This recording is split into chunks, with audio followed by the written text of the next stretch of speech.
Call to order Planning and Zoning Board for May the 21st, this regular meeting.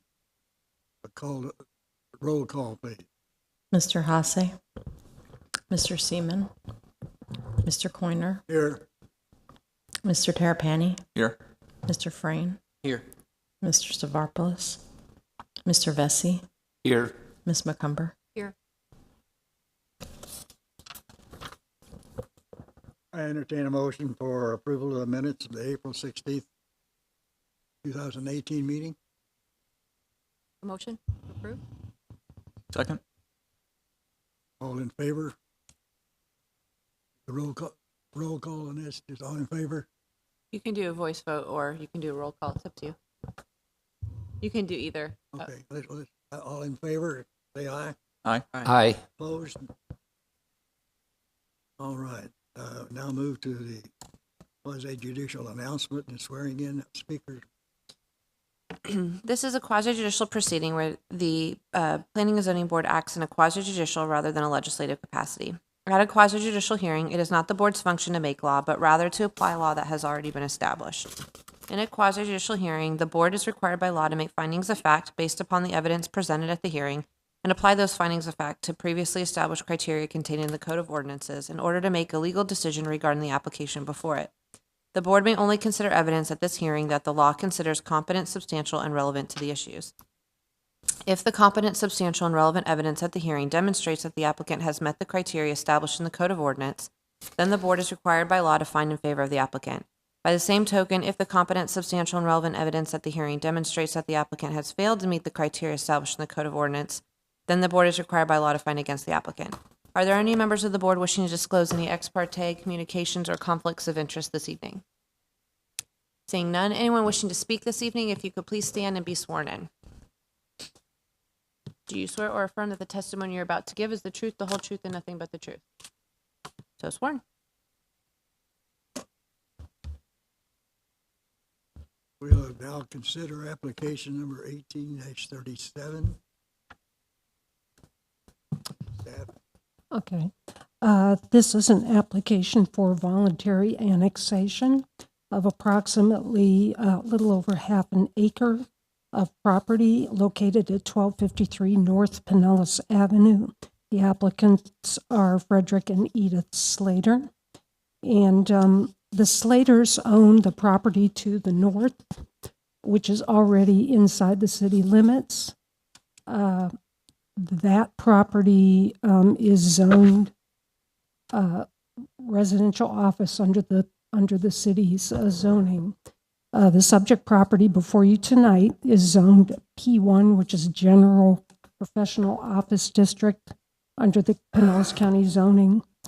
The land use under the county comprehensive plan is Residential Office General. This proposed annexation would keep the property under Residential Office General in the city's comprehensive plan and change the zoning to residential office.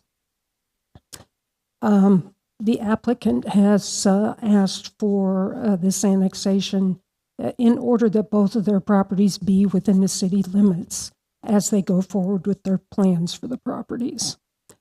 With respect to the review criteria, again, the property to the north is within the city. The property to the east is also within the city limits, and a fair amount of property around Fairview subdivision is also within the city limits, so it will not create an enclave. The property is inside the wastewater treatment, potable water, and fire service areas within the city. The county has been notified of the voluntary annexation request, and they have not objected to or commented on the request. And the owner is aware of the city's comprehensive plan, land development code, and is aware that those documents will need to be complied with any development proposal. And the densities and intensities of the city's proposed zoning and land use are consistent with the Pinellas County current zoning. The TRC reviewed the project on April 12, 2018, and recommended approval. The item was properly noticed, and we have not received any comments about this application. Staff recommends approval of this request for annexation and rezoning from P1, Pinellas County Zoning District, to RO, City of Tarpon Springs Zoning District. Are there any questions? And the applicant is present here tonight. Questions from the board? Any questions? Thank you. Thank you for your presentation. Within the review criteria, did you mention that there was a section that's applicable to whether or not the property is contiguous to other property within the city service area? Yes, And it and is directly contiguous? it's directly contiguous to property to the north and to the east. And then you mentioned that the zoning is going to change from what it is currently under with the county and go to the city. Yes. How does that take place? How does that change happen? How does that change Yeah, the, does it the just li- as soon as you annex into the city, it just becomes within the city's planning and zoning jurisdiction, or? It comes within our jurisdiction, and the zoning change is actually part of this application this evening. So Oh, I see. both will go forward from this board, assuming approval. Any further questions? I have one. Is this similar to the other application that we received a few weeks ago on Fulton Street, the same type of rezoning?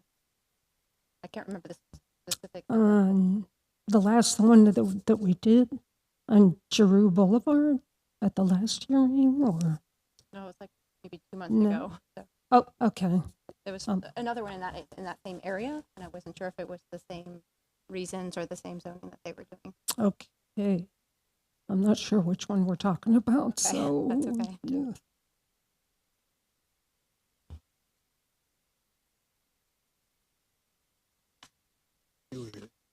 Any comments from App- the applicant? app- app.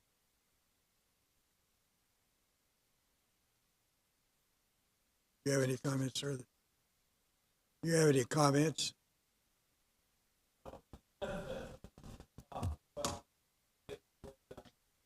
If you want to make any comments, if you come here, I didn't see you stand to be sworn in before, so let me just swear you in once you get to the podium. Do you swear or affirm that the testimony you're about to give is the truth, the whole truth, and nothing but the truth? Thank you. And if you just state your name and address for the record. Okay, Frederick M. Slater, 1267 North Pinellas Avenue, owner of the 1253 North Pinellas Avenue property also. We've been in the Tarpon area, lived here since the 80s. Our kids grew up in the Tarpon area, went to Tarpon schools. My business is here in Tarpon. We own Sunrise Elevator Company. We're on Lemon, next to the library, just a little bit to the west of the library there. It's a little strip center. And to us, it just makes sense that, you know, when we purchase that property, to bring it into Tarpon, annex it into Tarpon, because we own the property right adjacent to it. So, and I think that area someday is gonna open up. You know, I can see that there's finally maybe someday going to be a future there, as far as cleaning it up and making it look better and everything. We've been waiting for this property to get annexed in so we can start moving forward on stuff. That's basically all I got to say. Questions? Thank you very much. Okay, thank you. Your motion from the, Any members of the public who'd like to speak either in favor of or against the application? Did you want to speak in favor or against it? Okay, yeah, if you could just come state your name and address for the record.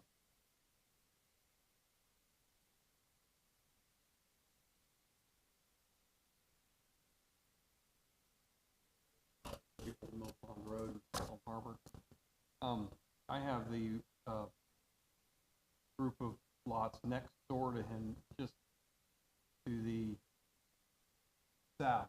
So I'm in favor of the improvements and getting into the city. I have another property on Hibiscus Street, which I'm gonna be improving for you guys too as well. And this is exciting news for me because right now, as it sits, I really can't do anything landlocked where I'm at, and he brings the city into it, and I can proceed with my plan, improving that area as well. So I'm in favor.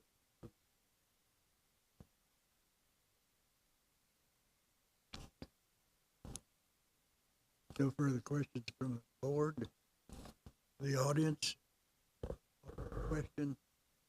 All in favor of the motion? Well, is there a motion? Well, that's what I need a motion. Move to approve application 18-37. Second. Roll call, please. Ms. McCumber, Approved, yes. Mr. Vesey, Yes. Mr. Frayne, Yes. Mr. Terrapini, Yes. Mr. Coiner. Yes.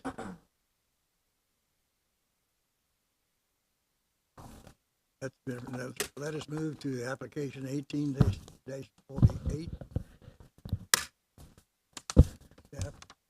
Good evening, everybody. I don't get a chance to come and see you very often, so I took this opportunity with this next land use change or land development code change to stop by and see you guys and see how everyone was doing. This is essentially a code amendment that's a very specific amendment. There is a section of your land development code dealing with stormwater, and when you have a developed site, an already developed site, when you go to retrofit the stormwater on those already developed sites. We have one particular site where there is a large area that is already paved, and it was already part of the stormwater management plan. The applicant now wants to go forward and propose a large building to be placed on that existing impervious area. Under the current way the code reads, he has to do a full stormwater analysis. At the time that he developed his property, and there are many properties that this applies to, he had to do a full stormwater analysis. He got a SwiftBud permit. He went through the proper permitting process and established the pond and all of the required infrastructure. That infrastructure has been functioning for a time, for several years at this point, and proved to work sufficiently. Adding a building over that existing impervious surface area is not going to change the amount of water that goes to that pond. It will change the velocity. However, the velocity can be mitigated with guttering systems and that type of thing. In the case when we have a situation like that where someone wants to redevelop on that property, we do not currently have any type of flexibility. I would have to force them through a full stormwater analysis. That can be a very expensive proposition. And essentially at the end of that stormwater process, all it's going to tell me is the pond that is already there, that already is permitted, is functioning. What we have done here is provided a exception essentially in those situations where you have existing impervious surface areas that people want to provide additional square footage of building over, gross floor area over, that they basically have to provide their information from their permit that shows that they are in compliance, that they have to have an inspection of their stormwater facility rather than forcing them through a full-on analysis for that pond. We feel that that's a little bit fairer of a process to have somebody go through rather than having them do a full-on stormwater analysis that's already been accomplished. It was accomplished originally when you did the impervious surfaces, or the impervious surface area. It was all included in that stormwater analysis. And so that's really the crux of this particular regulation. We've sent this through our stormwater folks over at ICON to get their take on it. They agree that this is a better opportunity for folks that are in that type of situation. There's a couple of different parcels in town that would benefit from this over time. And as a result, the staff is looking to make this change, and I can answer any questions that you might have.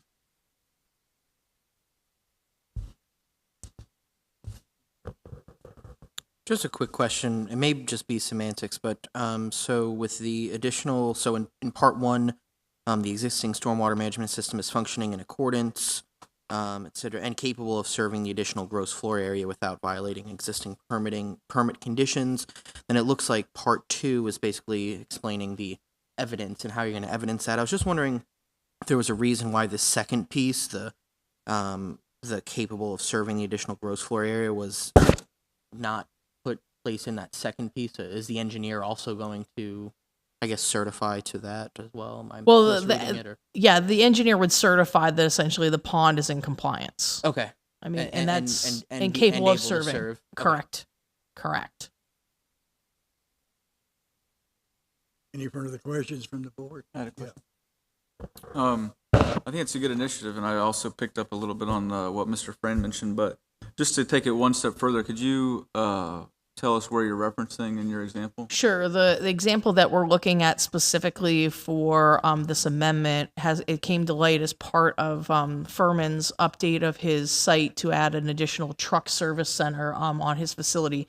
He has a large parking lot, a very large parking lot that was established for his overflow vehicles and for the truck business originally. He's now ready to go in and put a showroom, a sales area, and a service area for the trucks on that site. It's a very good improvement. It's going to drastically improve his business. And in this particular case, it's a paved area. There's a pond in the back. It's clearly functioning. There's clearly no issues. And in conjunction with the city going through doing the Spruce Street extension through that area, this is a good improvement. So that's why he's looking to make that investment now. Flammer or Flammer? Well, sorry, you're right, Flammer. I apologize. Sorry. So in other areas of town where stormwater management is maybe a little bit different, where you wouldn't necessarily have like an actual stormwater pond, I guess the requirements for stormwater to begin with wouldn't be such, and that you have to store your stormwater on site. It depends on what the premise of your existing permit is. If the site is pre stormwater management, so it's pre 1990 code when that code went in, they would probably be required to still fully retrofit their site with whatever additional square footage they're adding, if they're adding to the site. In the case where they're doing some type of modification, it may be just simply modifying the pond to accept additional water if that's necessary, or to control for velocity of water. But the improvements, again, in those particular sites are going to be very site specific, because it's really going to determine on the hydraulics of the site and how the original stormwater was set up. You know, if you're dealing with swailing, it's a little bit different if it's being used under drains and that type of thing. So it just depends on how that stormwater management system was created originally and what it was intended for, on whether or not they would be able to just certify their improvements with their compliance of their permit. If you don't have a permit, you're going to have to get a permit. At that point, you're going to have to go through the requirements to prove that you meet the requirements of SwiftMud, which is essentially what the city uses as their threshold for addressing stormwater here in town. So just as like another example, if you took a piece of property on Lemon Street and it was totally impervious, and it was just a couple lots, or 80%, 90%, whatever, stormwater is already factored into, the stormwater retention is already factored into the way that Lemon Street was developed, or you'd have to retain that on site? You may have to retain it on site. It just depends on that particular property and whether or not it was accounted for into the stormwater management. And again, we would have to, it's so site specific, we'd have to really look at those individual sites to determine that. Because some pond, again, remember, there are some sites that actually have systems that are vaulted underneath of their properties. And so there may be an existing stormwater pond that's on that property, just vaulted underneath, and you don't see it. I mean, we have one specifically that's going in on Lemon Street that's exactly that. Once it's completed that project, it'll have an under drain system. You won't see the pond. The pond is essentially going to be in their parking lot. So as a result of that, you will never know that there's stormwater management occurring on that lot, other than there's some open space and some swaling. So you'll see the swaling. So there may be some water pooling in a swale, but I mean, you're not like a pond like you would expect to see with a pond. Well, you've answered my question, so. It's a good initiative. Thanks for bringing it to light. Any further questions from the board? Any questions from the applicant? Comments? No comments for any from the general public? That's clear. Do I hear a motion? So moved. Second. Second. Second. A roll call, please. Ms. McCumber, Yes. Mr. Vesey, Yes. Mr. Frayne, Yes. Mr. Terrapini, Yes. Mr. Coiner. Yes. That completes application for 1848. Staff comments? Any further staff comments? I do not have any further staff comments. No, none. I appreciate the discussion on the water management, frankly. Get a little concerned about some of the locations in Tarpon Springs that just seem to almost disappear, but I know that they're being handled properly. Any board comments, further comments? If not, nothing, I'd entertain an motion. Chairman, Motion to adjourn? second, Second. all in favor? Aye. Aye. Thank you, everybody, for coming to Ladies this and very gentlemen, thank short you. meeting. You were very efficient. We'll adjourn to the lightning. Yes. Oh, game 6. I may get the hang of this thing yet. team's out, so.